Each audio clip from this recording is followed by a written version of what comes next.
국민의힘 윤희숙 의원의 사퇴 선언에도 부동산 관련 의혹들이 일파만파 커지고 있습니다.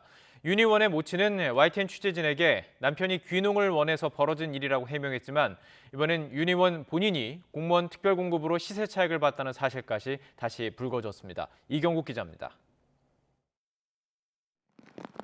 윤희숙 의원 부친이 산 농지는 각종 개발로 부동산 가격이 오른 세종 지역에 속합니다.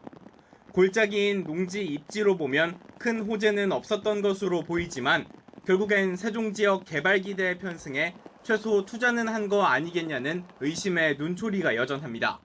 낯선 땅값들이 많이 오르고 있잖아요. 그래서 투자한 것도 사시는데. 윤희숙 의원의 어머니는 YTN 취재진을 만난 자리에서 남편이 귀농해 집을 짓고 살자고 했지만 자신이 극구 반대해 못 가게 됐다고 해명하면서도 남편도 개발되면 쓸모가 있을 땅이라고 설득했다고 말하기도 했습니다. 정식 인터뷰는 거부했지만 일각에서 제기한 내부 정보 이용이나 자금 지원은 없었다며 딸인 윤희숙 의원은 누구보다 성실하게 산 서민이라고 안타까움을 감추지 못했습니다. 하지만 이번엔 윤 의원 본인의 부동산 문제가 다시 터져나왔습니다. 부친뿐만 아니라 본인 자신도 특공이라는 혜택을 통해서 시세 차익을 남긴 것이 확인됐습니다. 한국개발연구원 KDI 재직 당시 이전 기관 특별공급으로 세종시의 아파트를 분양받아 2억 넘는 시세 차익을 올린 겁니다. 윤 의원 측은 재직 시절 실제 거주했다고 강조했지만 지난해 초만에도 전세를 줬던 것으로 확인됐습니다.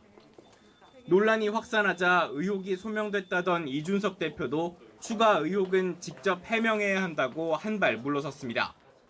저희의 어쨌든 처분과는 이번에 새로 나온 사안과는 관계가 없는 것으로 보입니다. 하지만 그 의혹들이 사실이라고 한다면은 그것은 우선 윤희숙 의원 측에서 좀 해명을 해야 될 사안이다 저는 이렇게 보고 있습니다. 불법이 확인된 건 아니라지만 나는 임차인이라는 국회연설로 임대차 3법을 조목조목 비판해 스타덤에 올랐던 윤희숙 의원.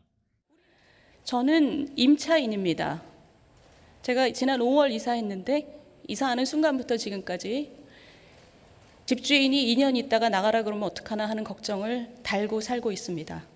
본인을 띄웠던 이 발언이 지금은 본인의 발목을 잡고 있습니다. YTN 이경국입니다.